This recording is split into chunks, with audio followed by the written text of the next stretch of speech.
Good evening, everyone. It's so wonderful to have you here, and welcome to the Cincinnati and Hamilton County Public Library's virtual event, Race in the City, Work, Community, and Protest in Cincinnati, 1820 to 1970, a critical conversation on the systemic roots of racism in Cincinnati. This is the second part of a three-part series. Thank you to those who joined us last month when we focused on labor and employment in the history of our city. Tonight, we're focusing on housing. And in March, the last Wednesday in March, we'll have a focus on protest and historical protest along the way up to current day. So without further ado, I'm just honored to introduce Melanie Moon, our community activist, who has done these Race in the City conversations at different locales across the city and has made quite an impact. So it's an honor that she's taken time to join us here with the public library so we can reach more people for these critical conversations. And we want to hear from you, share ideas. And after I introduce Melanie and a couple of other folks that will help lead tonight, I'll kind of talk about how the evening will run. So without further ado, welcome Melanie Moon, who was born and raised in Cincinnati, Ohio.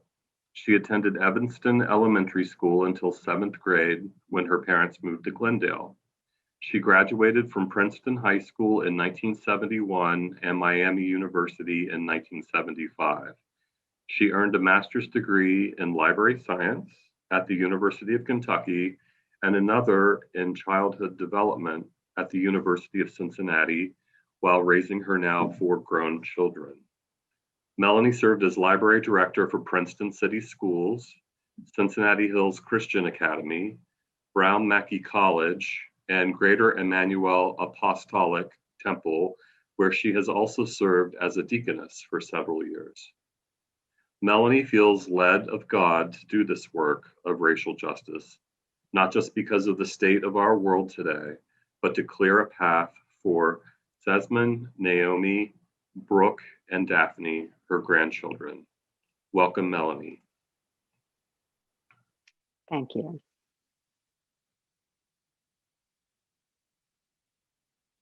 Melanie, would you kind of give a quick overview of your concept of chapter champions and how a couple of us will help lead the conversation this evening? Yes, I'd be happy to do that. The book Race in the City, which is a compilation of scholarly essays, is just a little too cumbersome to read the whole book all the way through. It's not a work of fiction, it's nonfiction, it's data driven, it's full of charts and maps and graphs, a lot of numbers, and which definitely prove the point that we're hoping to prove here with the book.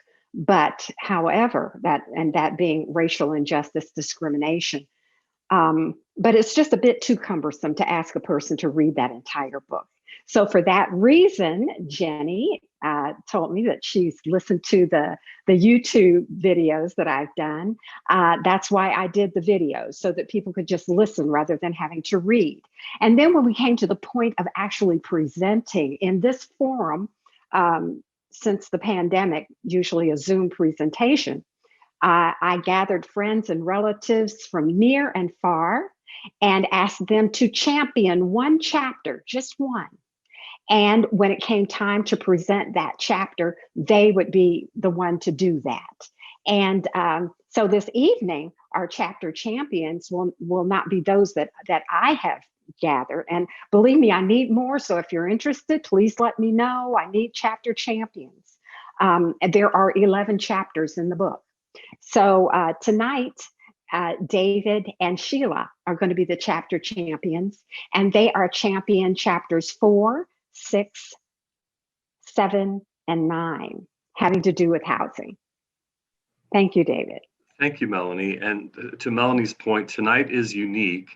On last month's event, we covered one chapter that was full of information, But the book Race in the City has 4 chapters focusing on housing, duly so, imperatively so, because there's so much history that we need to dissect, so much history of discrimination and disinvestment that is really important to pick apart and understand, which leads us to today. So we will have summaries of each chapter that will start off briefly. So without further ado, I'm excited to introduce my esteemed colleague, Sheila Ward, our first chapter champion. And Sheila, I'm going to introduce you and the doctor quickly before we start, just so you'll know. But I'm excited to introduce Sheila, a longtime colleague that has inspired me throughout my career at the library. We are both part, must point out, our library has a Black Events and Exhibits Committee that's been going strong for a couple of years now, where we design and create events like this to further connect our community to Black culture and history, celebrating art, celebrating youth. So watch out for more events like this. So you'll be hearing from Sheila. Sheila is library customer service advisor at our Covedale branch. And then the other unique thing this evening is we welcome the author of Chapter 9, Dr. Fritz Casey Leininger, and I will find his bio here. Chapter 9 is entitled Making the Second Ghetto in Cincinnati, Avondale, 1925 to 1970, written by Dr. Casey Leininger, who has studied and written about race and neighborhoods in the Cincinnati area for nearly 40 years. He earned an MA in 1989 and PhD in 1993 from the History Department at the University of Cincinnati and taught American history at UC until his retirement in 2017. His interest in Cincinnati neighborhoods began when he moved to the city in 1977 and wondered how Paddock Hills and Avondale, where he lived for several years, had become racially diverse neighborhoods. Chapter 9 of Race in the City was an early result of that interest. So we'll welcome Dr. Casey Leininger, to speak for about 10 minutes. Then Sheila and I will screen share brief summaries of each of the chapters, and we spark and ask some questions that will spark dialogue, and then we will open up tonight's event to the critical conversation where all of us can listen to others, share your ideas, share your lived experiences, and discuss. So without further ado, Dr. Casey Leininger. Thank you, David. I'm pleased to be here, and I want to thank the Public Library and Melanie Moon for making this happen. It's exciting to know that this work, my chapters and the other chapters in it, continue to teach even years after the book was published. Let's see.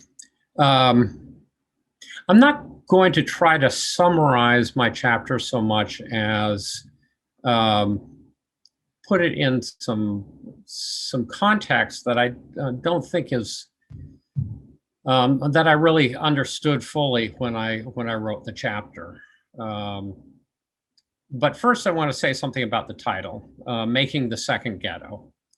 From the 1960s, for several decades, well, starting in the 1960s, historians started to look at the growth of what were then called Black ghettos in America's major cities. And they found that most American cities had ghettoized Black communities in the first half of the 20th century.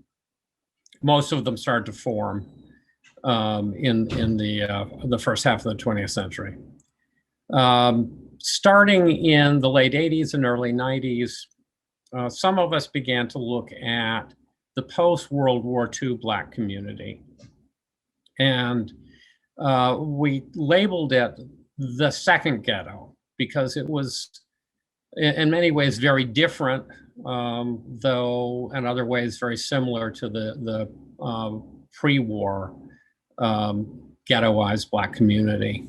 And when we say ghetto, what we're talking about is an involuntarily racially segregated neighborhood made up primarily of one race or ethnicity. So involuntary is part of that. And that it's majority, in this case, majority Black, and that represents a significant portion of the city's Black population. I have gotten away from using the term ghetto and instead have started talking about ghettoization as a process for a variety of reasons. And I can come back and talk about that a little bit more later. I think, so as you read this chapter, you see that Avondale changed from largely white and Jewish to largely Black between about 1950 and 1960. Very, very rapid racial change.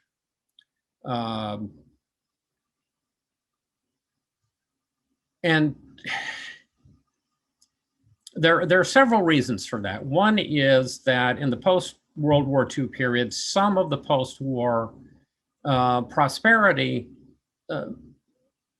became available to some African Americans. Most African Americans had been forced to live in the West End, which was overcrowded, industrialized. Many of the residential buildings were run down because of absentee landlords. And Blacks who were striving for a better life looked to Avondale and Walnut Hills and a little later to Evanston, which had small but significant Black communities. And they began to settle in or around the existing Black communities, which were being abandoned by the white middle class, who were moving to the new suburbs on the urban fringe.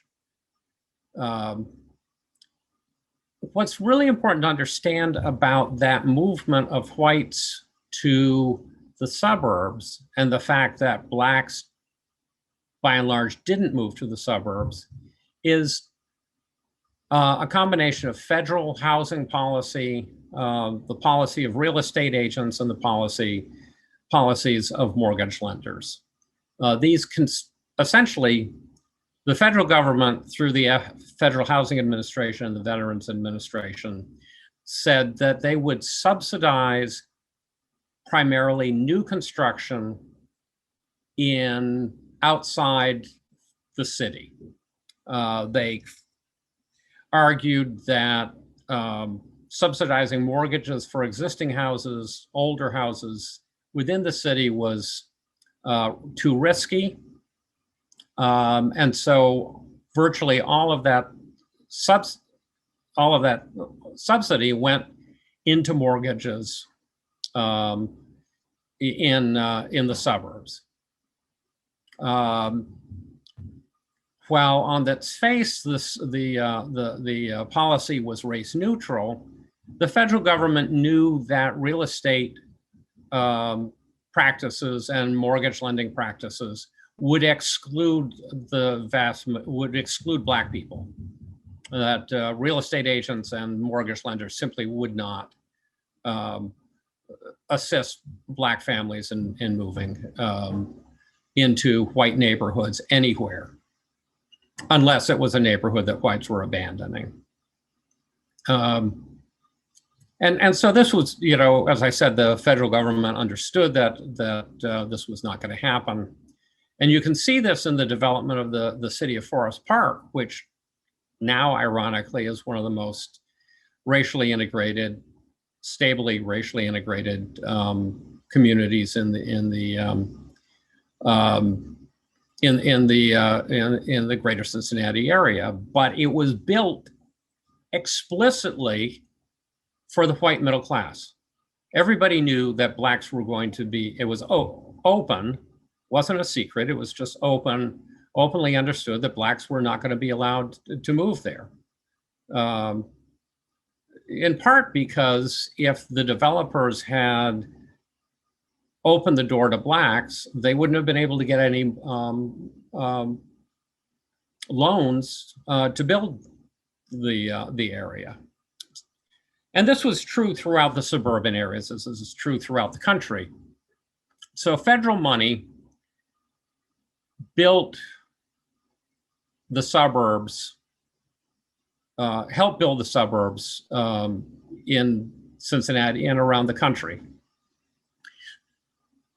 And they did it in such a way, the subsidies made it cheaper for a family to buy a new home in the suburbs than to buy an older home in the city.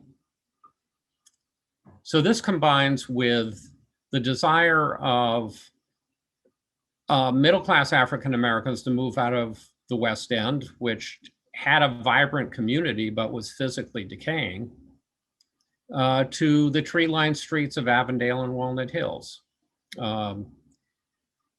Because whites were leaving Avondale and Walnut Hills in large numbers because they could buy a brand new house on a brand new street served by brand new schools in the suburbs and also served by the new interstate highways and also widening and widening a number of major thoroughfares. Winton Road, for instance, was widened I'm not sure the exact dates, but I believe in the 1940s and 1950s. So the government made it possible for for whites to move out of the city, refuse to subsidize mortgages in the city. Some mortgage lenders still offered mortgages to whites in all white neighborhoods, but would refuse to offer any mortgages to blacks in previously all white neighborhoods. And the only place that blacks could get a mortgage or rent were in areas adjacent to existing black communities outside of the West End. Again, Avondale, Walnut Hills, Evanston, Kennedy Heights, Madisonville, and a couple of other much smaller areas. So the West End had been bursting at the seams because of decades of racial discrimination, forcing all new black residents to move there. And with the opening of housing in Avondale, Walnut Hills, Evanston, and elsewhere, blacks with adequate incomes started to buy houses. And landlords began to realize that they could rent to blacks, and in many cases started to buy up older homes and split them up into multifamily units, so that Avondale and parts of Walnut Hills, and to a lesser extent Evanston, rapidly became overcrowded because of this subdividing of older homes, and began to decay because landlords knew that they didn't have to keep up their property because these areas were the only areas that blacks could move to. Real estate agents helped this process along by doing what was called block busting, which was going into an area usually adjacent to existing black areas and warning the white residents that blacks were about to invade, and scaring them and offering to buy their houses for less than they were worth, because whites were terrified of having black neighbors. And then the real estate agents turned around and sold them at outrageous prices to blacks, who generally had to pay higher mortgage rates than whites for similar property in similar but all white neighborhoods. And so this process turned Avondale over from largely white and Jewish to largely black in a matter of 10 years. And if you read the newspapers in that era, you can see the panic that's going on in public officials and in the general public. And let me back up a second. I left out a really important part of this. In addition to the fact that the West End was overcrowded by the end of World War II, and had actually been overcrowded for years, the city had decided that the West End, over the Rhine, and a couple of other older city neighborhoods were too decayed to do any to fix, and they began planning to tear all of them down. And they started with the West End, which also had I-75 slated to go through it. And so by the late 50s, blacks were being essentially displaced from the West End with very little place to go. Some attempts to build private low-income housing failed to materialize. Public housing, adequate amount of public housing failed to materialize, and the only places that these families could go were to those areas where blacks were already moving into and that were turning over from white to black for all of the reasons that I've talked about today earlier. So this turnover from white to black occurred because some African Americans wanted to live in better neighborhoods, wide tree-lined streets. And if you haven't driven through Avondale or Walnut Hills, you should drive down some of the back streets and imagine the neighborhood 50, 60, 70 years ago. It was an attractive, and parts of it still are very attractive.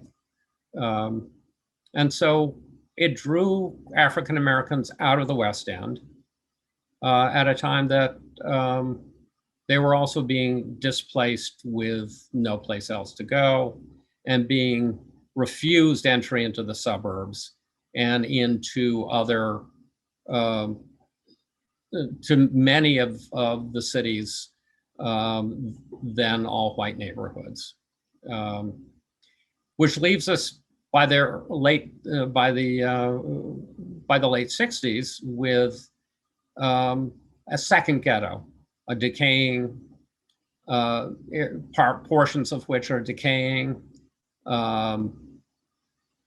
That said, again, vibrant Black communities developed in these areas, but because Blacks could not find housing outside of these areas, they became overcrowded, and both the renters and buyers were exploited by real estate agents and landlords who knew they had no place else to go. I think I'll stop there. I forgot to check how long I'd been talking, and I'm sure I've taken up most of my time, but I'd be happy to answer questions at an appropriate point. Well, thank you, Doctor. I think now is a good time. A couple of questions came in on the chat. Let's see. Do you know if the FHA did any analysis on the tax base per acre in suburban development patterns versus traditional urban development patterns? Not a clue. I have no idea. That's way above my pay grade. Okay, and we do have a chapter summary that will spark more conversation about this, of course. And then before we turn it over to Sheila, Doctor, how did you become interested in this area of study?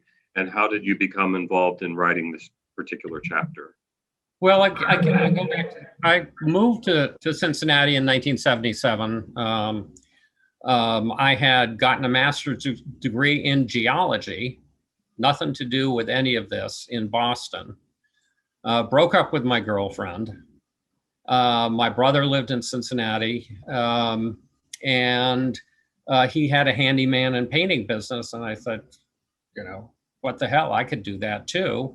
And he said, he offered to go into business with me and to give me a place to live for a while. So I moved to Paddock Hills on January 1st, 1977. And it's the first racially mixed neighborhood I'd ever lived in. And I started to ask questions. And then I moved to what was then South Crescent in Avondale, now South Fred Shuttlesworth Circle, with a bunch of 20, 30-something progressive people in a cooperative household, and kept asking questions. And eventually decided that I was doing progressive political work, and decided that if I wanted to be able to figure out how to change the world effectively, I needed to know the history of social change. Started at UC in the history department, was in an urban history class where I had to do a original research project, and decided to try to start to figure this stuff out, and with no intention of making a career of it. Just seemed like I could answer some of my own questions, and absolutely fell in love with the process of doing research on a topic that resonated with who I was. And I keep coming back to the question of race in America as a very deeply felt part of who I am. Thank you. As I say, one thing led to another. Thank you. And I see Anthony's question in the chat, but if you could bear with, forgive me, and be patient with our chapter summaries are going to ask the questions that you're asking. So I think we'll approach that along the way in this conversation. So without further ado, Sheila, I'm going to screen share chapter 4 and welcome Sheila as our first chapter champion. Thank you, David. Can everyone see that all right? Yes. Good. Okay. Beth, can you see it now?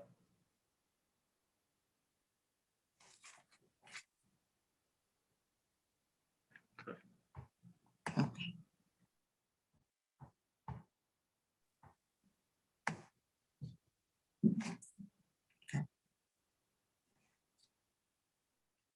Are we ready? All right, Sheila. Okay. Thank you. All right.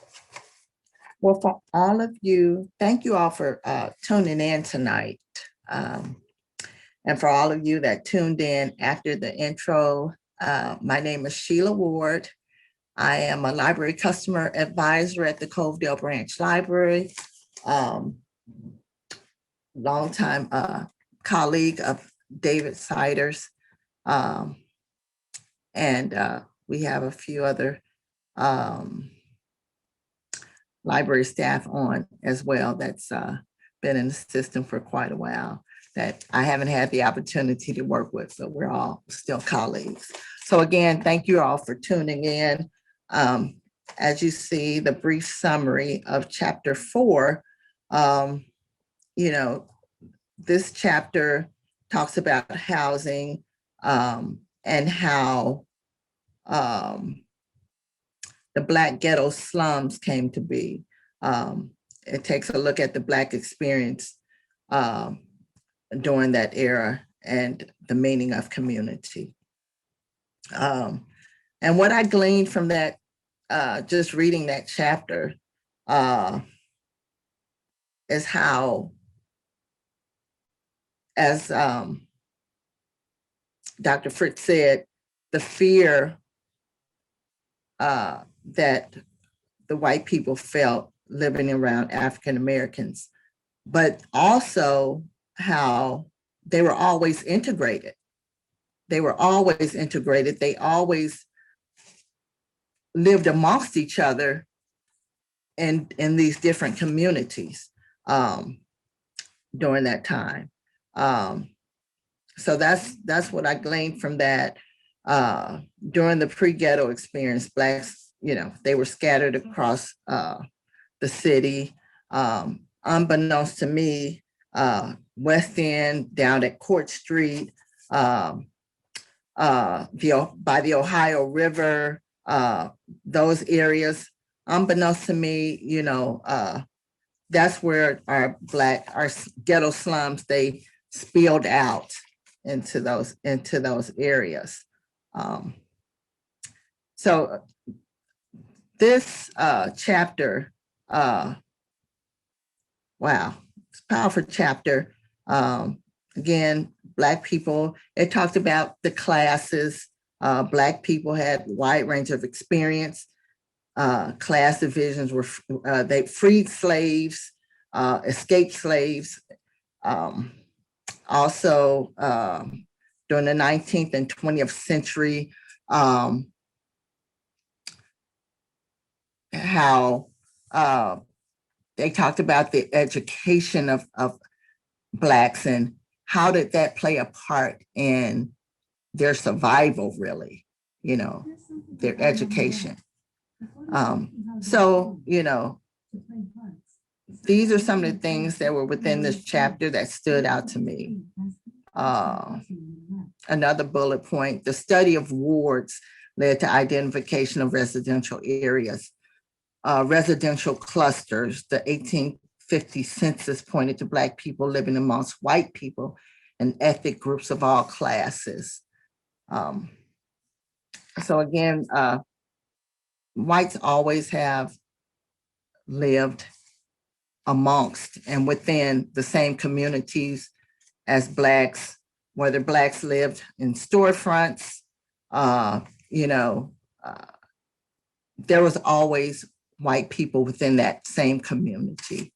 And that's what I learned from reading that chapter. The concentration of 18 or so Black institutions such as churches, schools, meeting places, etc., led to highly visible communities and became known as Bucktown and Little Africa, which helped create an identity of communities. I'm sure that there's a lot of questions that some of you may have with regards to chapter 4. What do you think about it? Where the people migrated from, household type, shades of color, those sort of questions that we glean from this chapter. So I am going to open it up for questions for anyone that may have some.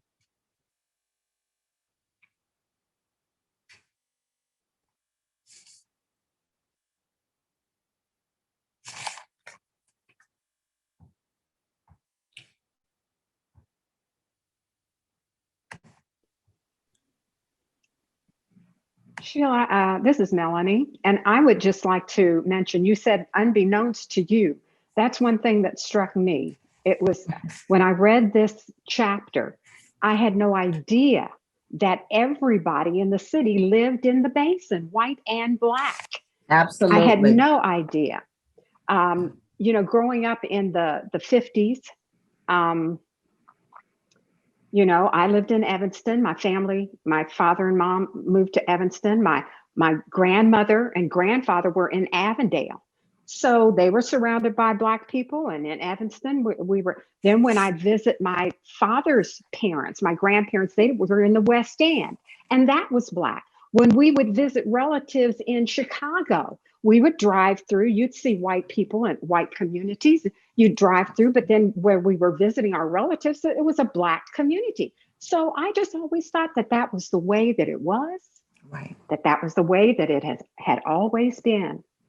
But I don't know if it is specific to Cincinnati because it's a river town and all of the work was around the river. And so everyone lived there. And of course, whites were the majority, but the Blacks were clustered, 2 or 3 Black families together or near one another in proximity within being surrounded by whites. And it wasn't until the expansion of the city and transportation taking whites out of the basin that segregation actually started. So that was a surprise to me. If I can jump in briefly here, one of the things that Melanie mentioned is critically important to understanding this chapter, which is that everyone lived in the basin. Mm-hmm. Think of the city as being surrounded, the old city was surrounded by hills that were steep. The other thing that's important to remember is that unless you were wealthy, the fastest way to travel was to walk. People didn't own horses. It was before much public transportation. What little there was didn't travel any faster than walking anyway. So you had to live close enough to work to walk to it. And the city grew up in a really kind of disorganized way. Because you had to walk to work, it was really hard to segregate yourself. But we should be really careful. We should understand that the fact that Blacks and whites lived side by side didn't mean that white people liked this arrangement. And there were anti-Black riots in 1829, 1836, 1841, and I believe during the Civil War, instigated by whites against Blacks, trying to drive them out of the city. So this was not some period of idyllic integrative race relations. There was lots of violence against the Black community and lots of discrimination in terms of ability to get jobs. So. Thank you. Let's look at Anthony's questions. I'm sorry to interrupt, Sheila.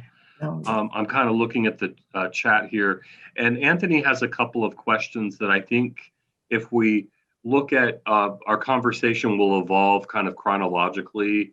Now we're pre-Civil War right now, and looking at the basin, Bucktown and Little Africa. But I think Anthony's questions will recur throughout this conversation. So he is asking, it makes me wonder, or excuse me, what are primary reasons for declines in the neighborhood you mentioned? And I think he's referring to Avondale, but it will apply to Little Africa and Bucktown. Does it include accumulated discriminatory practices, pay gap, et cetera? And then in general, how can we renew integration?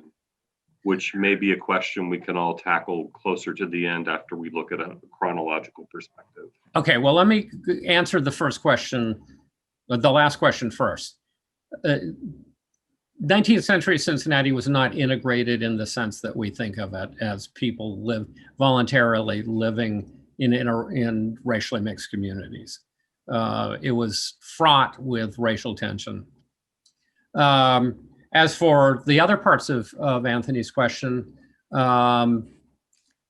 pay gap, racial discrimination in employment meant that Blacks earned less than whites.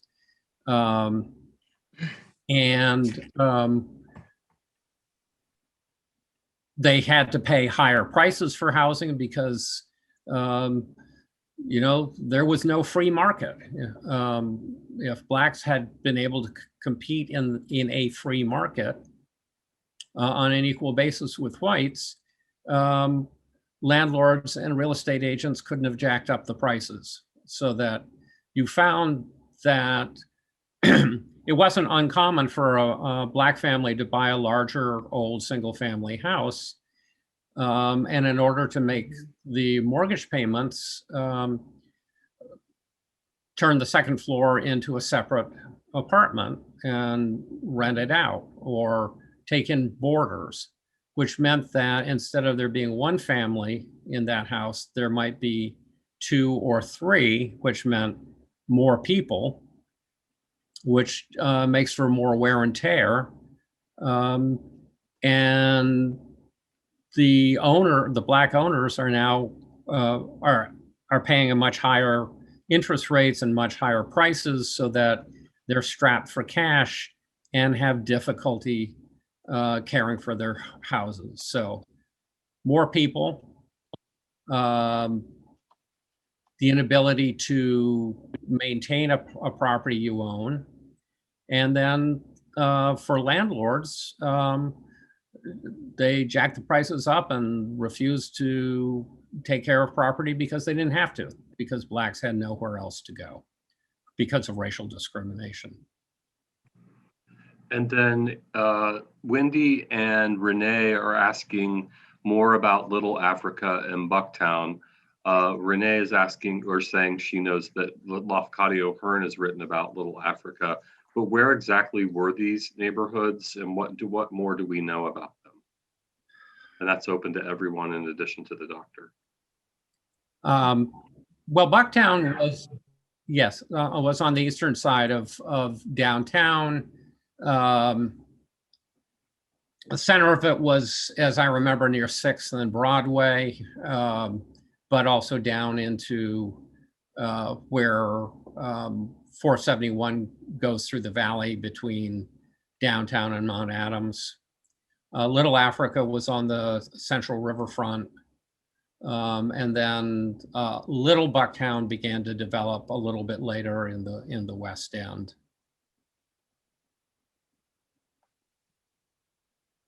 Melanie has a map. Melanie, are you able to screen share, please?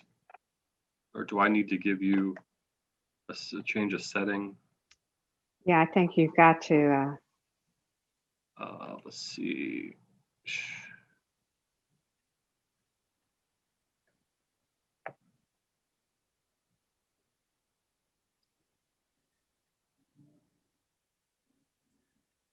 While David's trying to do, it occurred to me Host that has disabled screen sharing. Okay, I'll find that. I'm sorry. Okay. Go ahead. for more details on the Black community in the 19th century, Professor Nikki Taylor has written a wonderful book called Frontiers of Freedom that will answer, really builds on the chapters in this book and answers lots of these kinds of questions. So Professor Nikki Taylor, Nikki Taylor, Frontiers of Freedom. Are you able to screen share now? Oh, okay. It looks like I can. All right. Hold on for me just a minute so I can get that up there.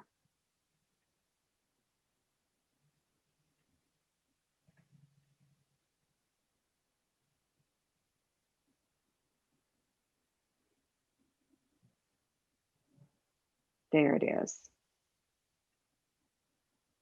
Okay. And unfortunately,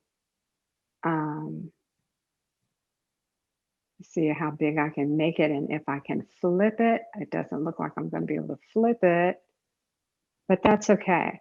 Do you see the map right there on that page? So it shows the central waterfront and Little Africa here. Here's the Ohio River. Hey, And Melanie, it was bigger before. yes. Can you make it like it was just a moment ago? It was, oh, that's so much better. Thank you. Woo! All right.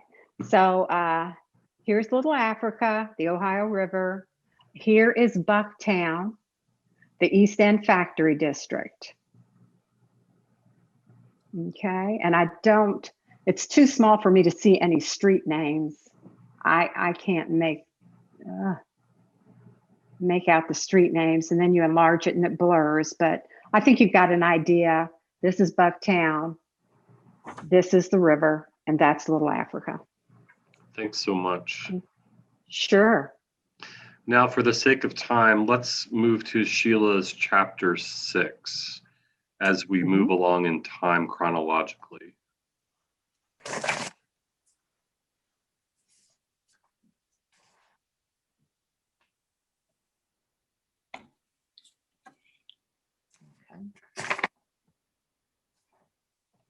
All right, Race in the City, chapter 6.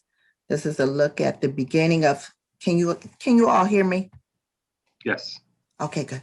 This is a look at the beginning of city building, public policy, and the Black Ghetto Slum Formation by Arthur Henry Lewis Taylor Jr.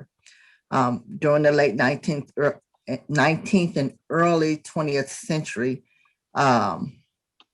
there was national rise in racist ideology to produce Black ghetto slums. One of the questions I had was how did location and city building play such an integral part? When they decided they were going to commercialize certain areas to push the Blacks out. And Melanie or Dr. Fritz coined it earlier about the basin, but how they just pushed them, they commercialized these areas to push them out. So that was during the late 19th century and early 20th century. Before the ghetto slums, the structure of the commercial city kept Black ghettos from forming. Why was that? So that was another question that, again,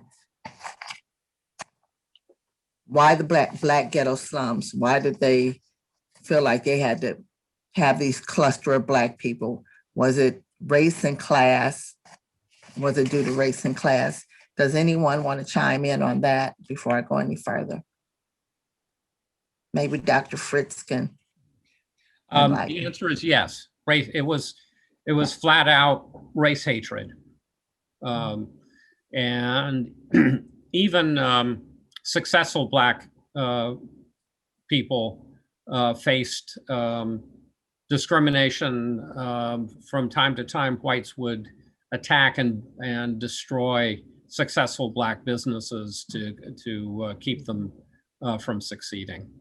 And again, the structure of the commercial city is that it was compact, something like 6 square miles, with the steep hillsides, making it really difficult for people to move out until the invention of high-speed electric trolleys. Thank you, Dr. Fritz. Moving on, the industrial city, once known as the Basin, and they talked a bit about that early in chapter 4. Between 1870 and 1940s, the more Blacks that moved into the Basin, whites moved out and into new evolving valley and hilltop neighborhoods. This led to more segregation of African Americans. Home ownership, again, it was about jobs, education, those things played a big part. Discrimination, Black people couldn't afford homes, not even the cheapest ones. To keep them, the Blacks and whites, highly segregated, cheap housing was located in the Basin area, whereas expensive housing was in the valley and hilltop areas. Thus, the dawning of the Black ghetto slums. This segregated area sprouted up in what is still known today as the West End. The area was bounded by Court Street, the Ohio River, Central Avenue, and Freeman Avenues. And again, as I said earlier, unbeknownst to me that these areas were even considered Black ghetto slums. So we'll open it up for some questions on chapter 6. What do you think about the methodology strategy to segregate the clusters? What about jobs and education?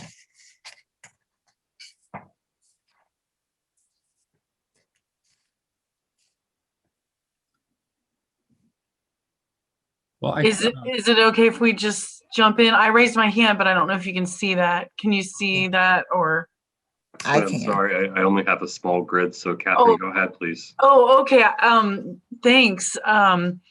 It kind of, I don't know. I didn't get to listen to all the chapters for tonight, but it's making me think back to the chapter we studied last month.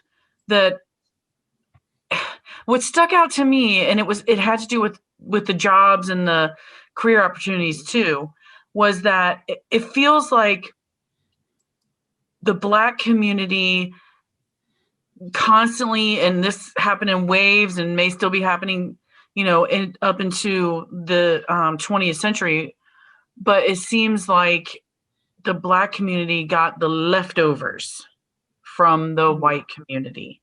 And that's what stuck out to me about the work that we studied last time. And now this is actually making me think of it again here with the housing. So like you were saying, in the early part of our city, everyone lived together. Like Dr. Fritz said, you had to walk to work. All of the work was on the riverfront. The people basically, whether they wanted to or not, were in close proximity with each other. But then as white people's lives improved and job opportunities improved and finances improved, they moved out and then left, the Blacks were left with the remnants, I guess, is what it seems like to me. Thank you. And Dana's question, is there any evidence of landlords maintaining their property decently in the areas of discussion during this period? In my research, what I've done is talked about the overall effect rather than drilling down to individual landlords and individual properties. I would imagine that there were some good landlords who tried to take care of their property. But the overall impact was that absentee landlords tended not to. So while there may have been some good landlords, there were more bad landlords. And one thing that I read was that the developers would come in and flip the properties just like they're doing now in gentrifying communities, and sell them for exorbitant prices. The landlords were hit with that. And of course, they're going to pass that on to the tenant, right?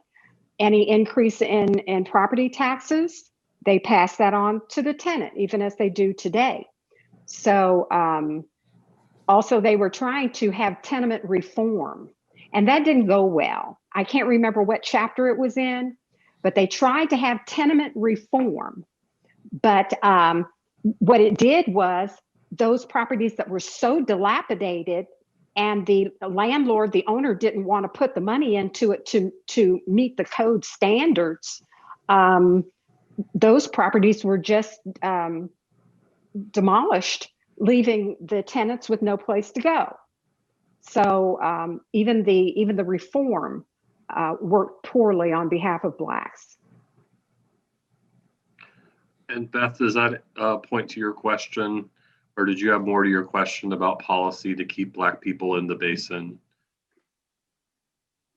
Well, I guess that was my question, is I'm not sure it was a city policy to segregate Blacks in the basin. I thought it was just a matter of economic forces at work, that people of means moved to the hilltops to get away from obnoxious factories, and Blacks weren't able to do that. but we're talking about a lot of different things here. Yes.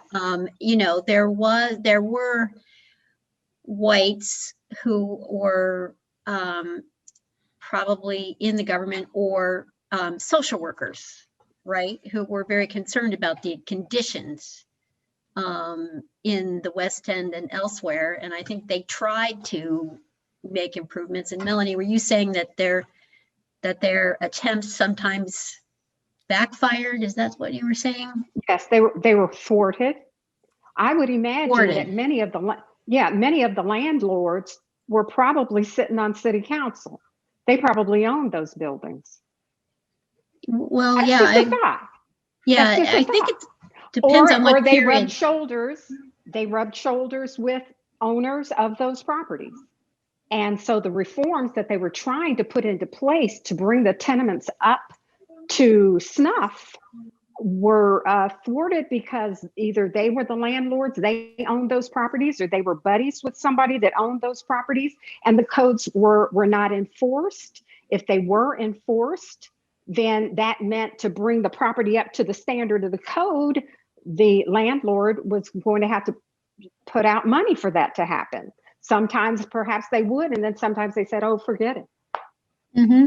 Well, on top of that, even if a landlord wanted to put the money into upgrading their tenements, and this is the early part of the 20th century, they couldn't afford to because they couldn't extract enough rent out of their tenants to pay for the improvements. So in a for-profit housing market, tenement reform couldn't work because there was not enough profit. And in fact, landlords were going to lose money if they tried to fix up their property. Now we're talking about the first part of the 20th century here. Right. Sheila, I can screen share. Did you have other thoughts on this chapter that you want to share?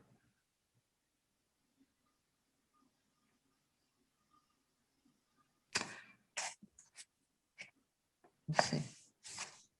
No other thoughts on the chapter, just opening the floor for questions. But I will say, you know, just getting into this book, really good book. Just some of these things are still prevalent today. Some of the things that happened then are still relevant today. You know, affordable housing, education, and that's my take on it. That there's still a lot of work to be done. So. Thank you, Sheila. And as we move to the next two chapters, I think we're going to build very much upon Sheila's point there, tragically so. So I will now move to chapter 7. And thank you so much, Sheila.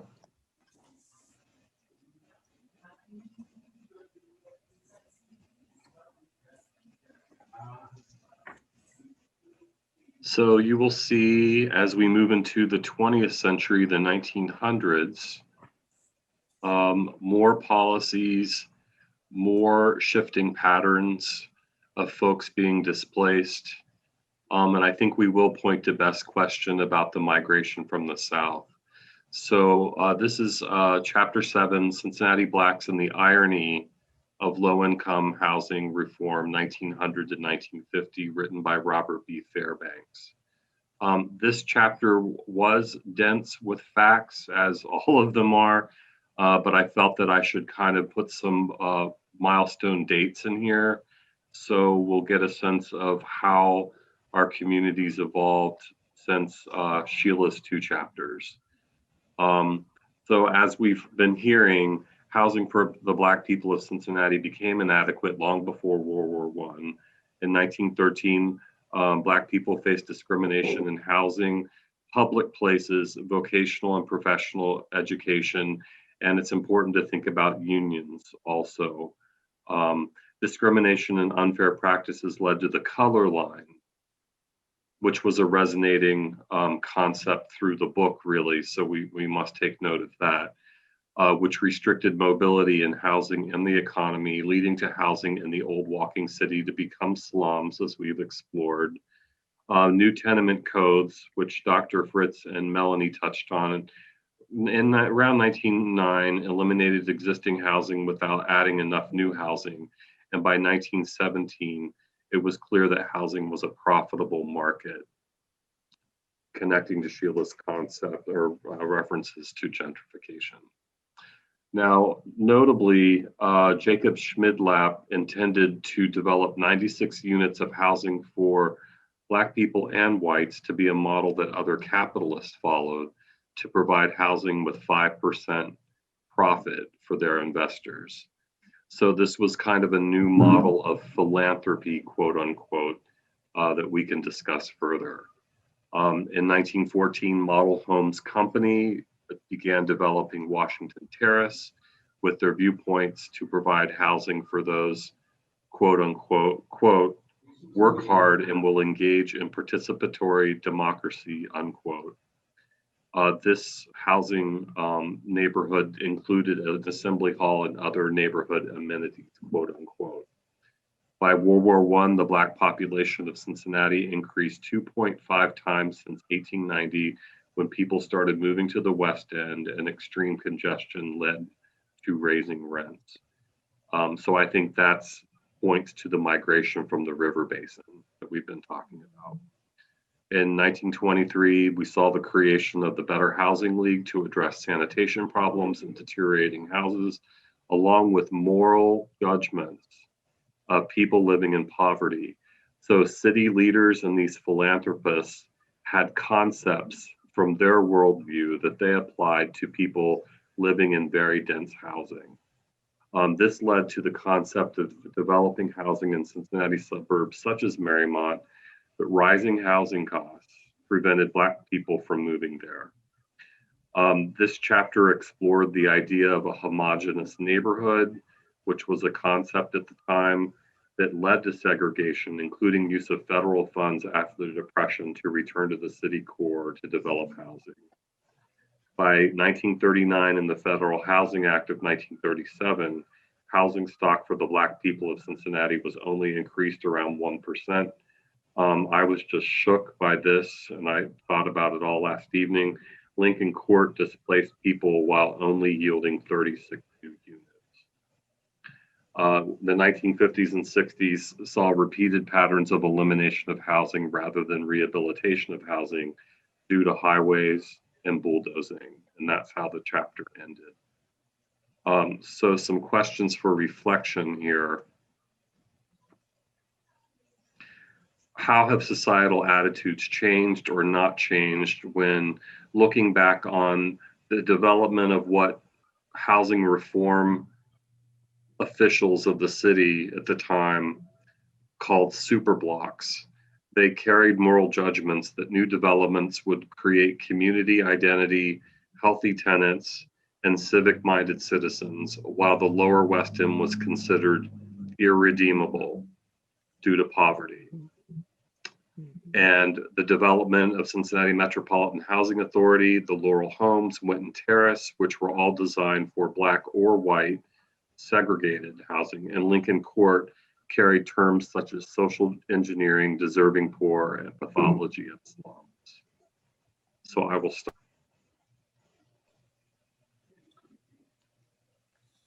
You broke up there at the end, David. You broke up. I didn't hear what you said at the end. Well, I just wanted to point out these, what I see as derogatory terms now, and give us a moment to reflect and discuss once the development of CMHA and these particular projects took place, and the reason, the philosophy, or the terminology behind it. So if I may clarify something.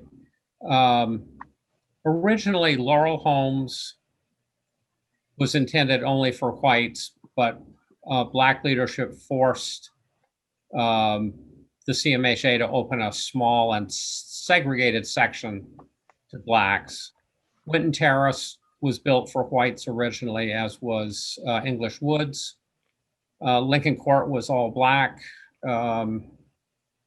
And Valley Homes, which no longer exists, was built for blacks, with the intention that they would work in Wright Aeronautics Plant, which is where GE is off of I-75. So Valley Homes was in what is now Lincoln Heights. So originally, CMHA housing was segregated by race, with the exception of Laurel Homes, which was, as I said, there was a small black section, but it was isolated from the all-white section.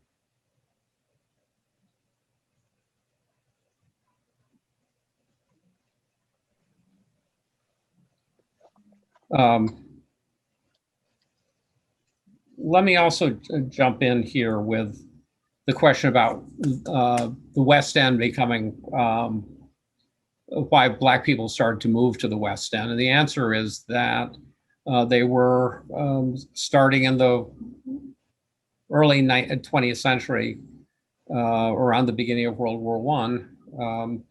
They were not allowed to move into any other parts of the city except a few into the black section of Avondale and Walnut Hills and a couple of other small areas. So it was not a choice. It was racial discrimination. And that racial discrimination was enforced by restrictive covenants and restrictions and deeds that said, essentially, nobody except a Caucasian. Years ago, I was teaching this topic, and I had I'd say a middle-aged African-American woman in the class, and who lived in Bond Hill, and I was describing these, and she said, "My deed for my property in Bond Hill says only Caucasians." They had, even though she had been able to buy it in, I think, sometime in the 70s or early 80s, by which time those deed restrictions have been banished. No one had bothered to remove this language from her deed. And large sections of the city had deed restrictions that Black people couldn't move in. All of Marymount was built with deed restrictions barring anybody except Caucasians, though sometimes these deed restrictions allowed live-in African-American servants. And then zoning, which was passed by the city in, I think it was 1924 and 1925, zoned the city essentially by class, by saying only some areas can have large apartments, other areas can have small and medium-sized apartment buildings, and other areas are exclusively one family. And those lines were drawn to protect middle and upper middle class white neighborhoods. And so public policy began to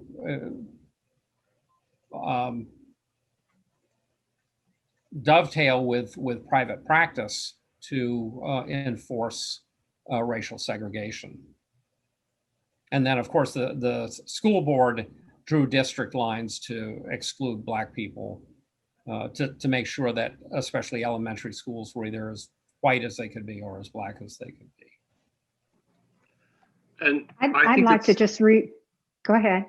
Oh, I was just going to recommend a quick breather because this is really heavy information, and it's been really important to Sheila.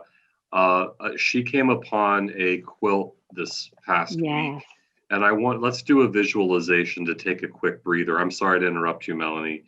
Oh, But that's okay. That's great. and then Sheila, if you just, sorry to put you on the spot, if you want to share a couple of thoughts about what this meant to you, I think it's a good time for that. Absolutely, David, and thank you for sharing that. See if it comes up here.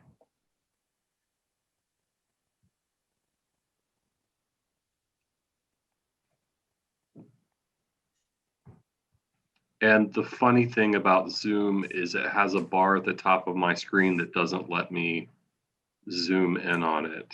Let me see if I can fix that.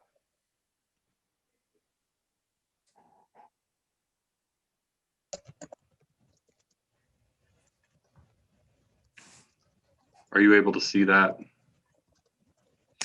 Yes. It's That's small. better. But That yeah, one's there we better. go. Yeah, I'm sorry, I can't zoom in. It's okay. Well, it's a beautiful quilt. And when I saw it, it really just jumped out at me. It means to me, not only freedom as it spells, but how far we've come when I look at it. And I think about the work that still needs to be done. I think about community. I think about unity, strength, courage. Again, this is a beautiful quilt, and I'm so glad that David decided to share it.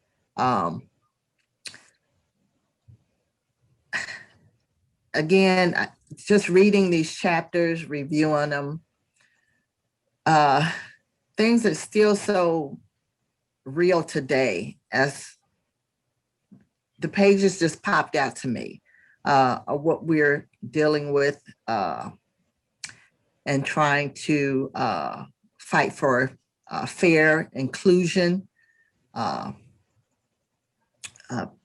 better living conditions for all. So this quilt, it speaks so loudly just about how we need to just come together.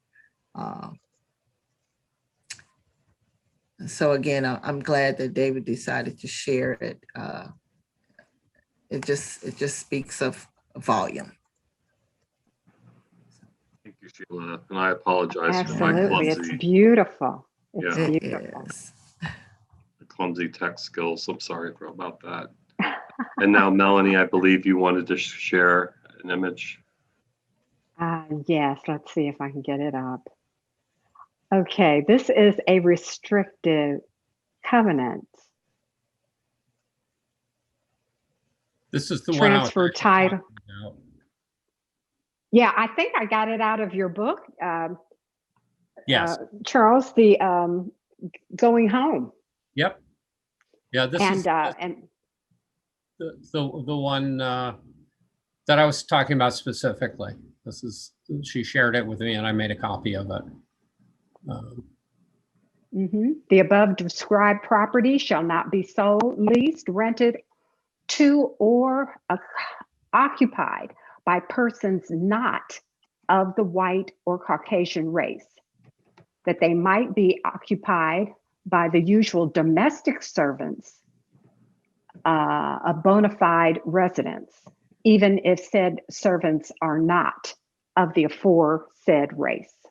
So servants could serve there, but the property could not be sold, it could not be owned. And I will stop sharing that. And I think for the sake of time, we have about 12 minutes left. So thank you for sharing that, Melanie. A couple people have asked if we know the origin of the quilt, Sheila, or who made it. And if we don't, maybe we can just follow up with everybody via email.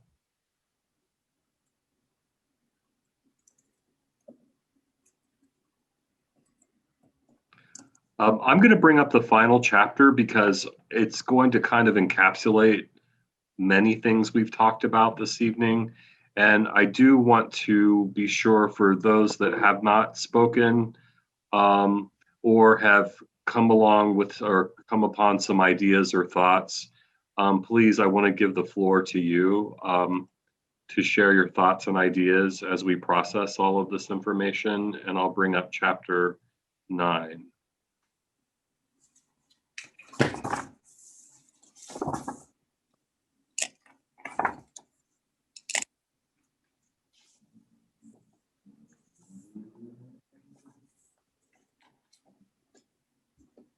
Any thoughts before I summarize this final chapter of the evening, chapter 9?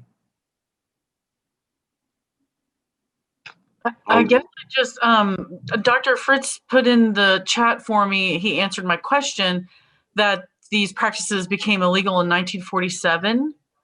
So I think what Melanie shared was from 1978. How were these not enforced, or how did that go? They could not be enforced in court after 1947, and generally were not. But my understanding, when I've talked to people who understand this stuff, real estate deeds and the like, real estate lawyers who write up these deeds don't like to change them on their own for fear that they'll mess something up. So they just copy the text of the deed from the sale of one person to the sale of the next person to the sale of the next person, until someone comes along and says, I want this removed from my deed. And it may take a court order to do that, I'm not sure. Or it may be that the Hamilton County Recorder has simply started, at some point started to remove them.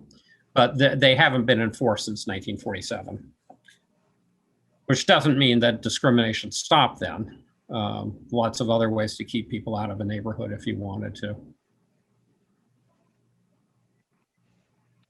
Yeah, I'll go through these points, and I'm seeing a question. I'll be happy to email all the chapter notes tomorrow, and I can email the image of Sheila's quilt if we can find a little bit more background information on that. But Dr. Fritz, I actually have a question about this first point from your chapter. Post-World War II migration of Black people from the South added to 200% increase in population between 1945 and the 1960s. Could you comment on how migration from the South occurred before 1945? Was this the most concentrated era, 1945 and later? Yeah. It's been a long time since I've looked at the actual numbers. There was a very large, the first great migration in the World War I period caused a very large increase in Black population in cities all over the North and West. But World War II, in part because it lasted longer and required much more industrial buildup, which meant needing people, drew even more African Americans to the North, and quite frankly, the level of violence against Blacks in the South remained horrendous, so that Blacks looked at job opportunities in the North and moved to get out of these dangerous conditions. The question of what they found here is a separate question, but the job opportunities, or at least alleged job opportunities, combined with racial violence in the South, drove a huge second great migration to the North and the West. Thank you. And then by the 1950s, more prosperous Black citizens moved to the Avondale area due to better quality housing, which Dr. Fritz kind of touched on at the beginning this evening.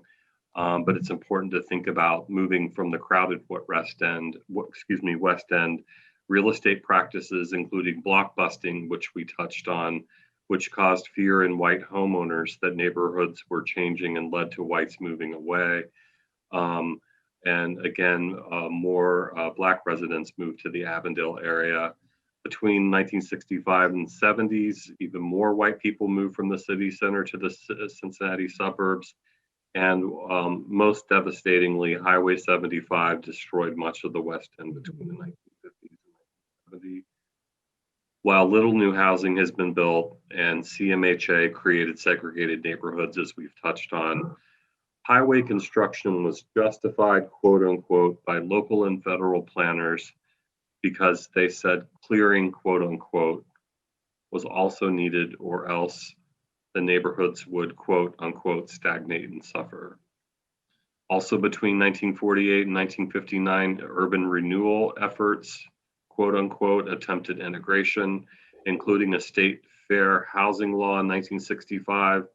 In 1959 and 1960, I think respectively, Crescent Civic Association and North Avondale Neighborhood Association, both associations of the Avondale area, sought integration.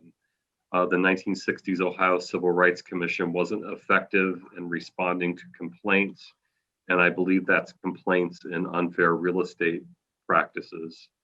And local civil rights activists found it difficult to enforce fair housing real estate practices of the Civil Rights Act of 1968.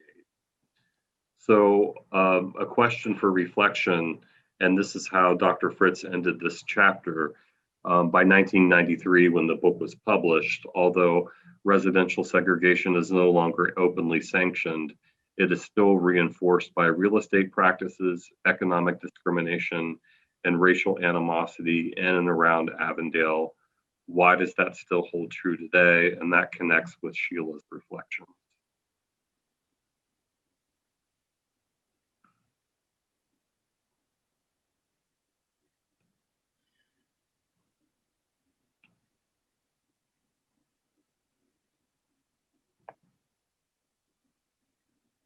Well, if you don't mind me doing one more time, one of the things that has changed is that there are more racially integrated communities in Cincinnati and Hamilton County, and that integration has steadily increased. Though, if you look at a map, those integrated communities are in the sort of the center of the county, and the eastern side of the county and the western side of the county are still almost entirely white. So at least some whites have decided that living with Black people is okay. And so that there is much more neighborhood integration than there was. And the discrimination by real estate and mortgage lenders is harder to find and more underground. They've gotten smart. They know what the laws are and they know how to get around them. But there's probably less of that than there was 30 years ago. So there's been some improvement, but there are still some real problems, and gentrification is certainly one of them. So we unfortunately only have a couple of moments left, but I kind of wanted to touch on, in summary, both Beth and Anthony asked about super blocks. So I think as we reflect on really the whole period of time we've been talking about, but really maybe the 1940s to the present, we've seen power structures, we've seen elected officials, we've seen housing reformers with power making judgments and decisions, including philosophical decisions. Super blocks, for example, maybe good intentions, maybe hidden biases along the way. But in closing, are there, thoughts about things like super blocks that have probably good intentions, including what Anthony referred to in the chat, but just didn't work the way that they were intended to be? So I'm sorry that was a rambling thought, but any thoughts about that?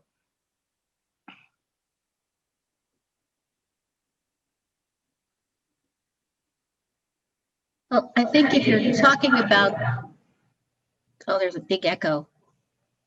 Super blocks that were seen in Laurel Homes and Lincoln Court, both of those housing developments were torn down, I think not because of the super blocks per se, but because the way the housing was built with units on corridors, and the corridors became unsafe. It became a place where you could be attacked.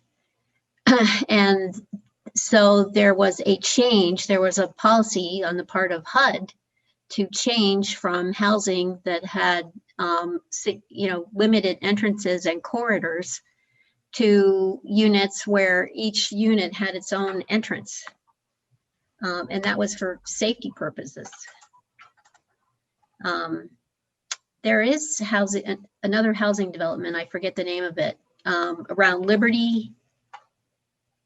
It's bounded by Liberty on the north, and I think, it's east of it. What is it? Parktown. Parktown. Yeah, that is arranged that way and is successful. And was an attempt to build a what they called a suburb in the city, and a racially integrated one. Planning was started in the late 50s, and it was constructed primarily in the early 60s.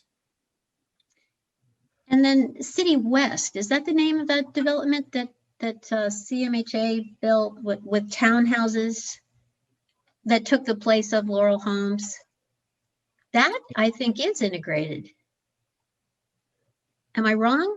I don't know much about it. I should. I suspect that is racially integrated. But going back to the question of why super blocks, in the case of Laurel Homes and Lincoln Court, the people who planned it saw them as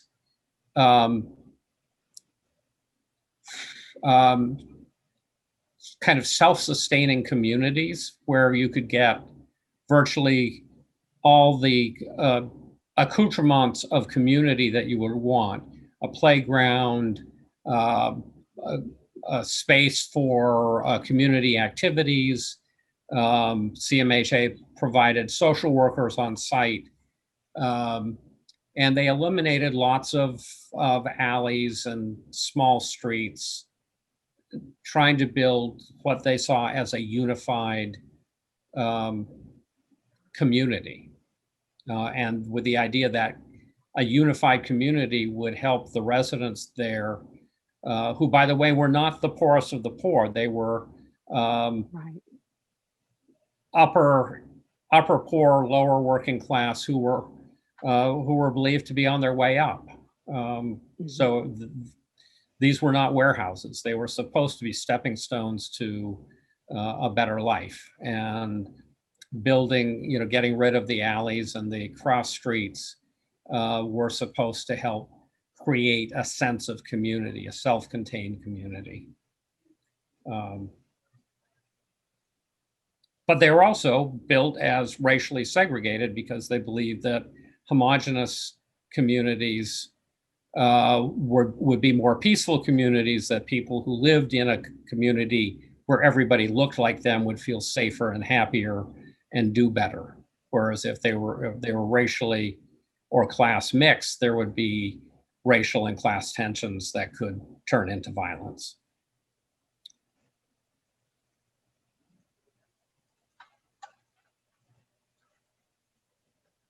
Melanie, any closing thoughts? Well, I tried to download a document, a Word doc, that has links to the chapters at my YouTube channel. And I'm hearing from some that they're not getting it.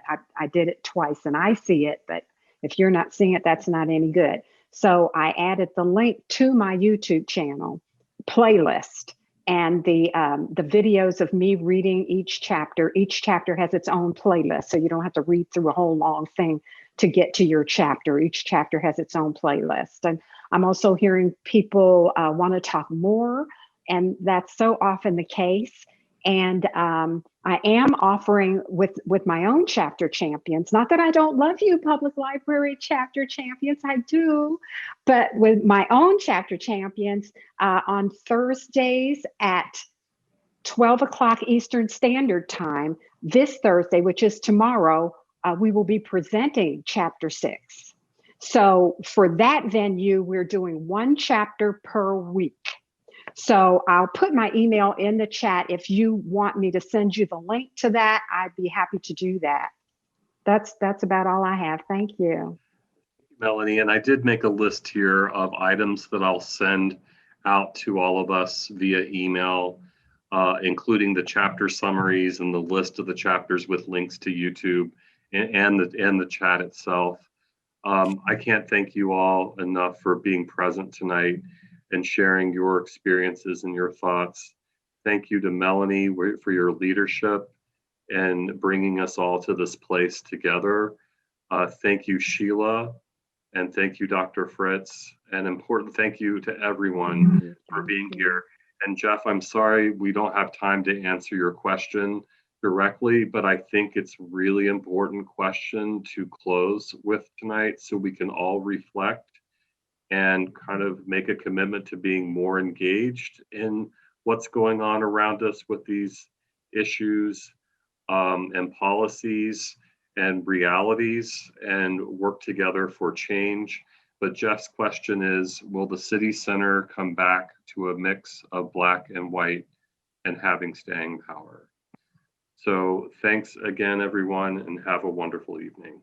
Please join us next month at the final Wednesday of the month at 7 p.m. You can register at the library's website. Mary Randolph will be our chapter champion from your public library, and we will focus on the history of protest. So good night, all. Thank you all. Thank you. Good night. Thank you. Night.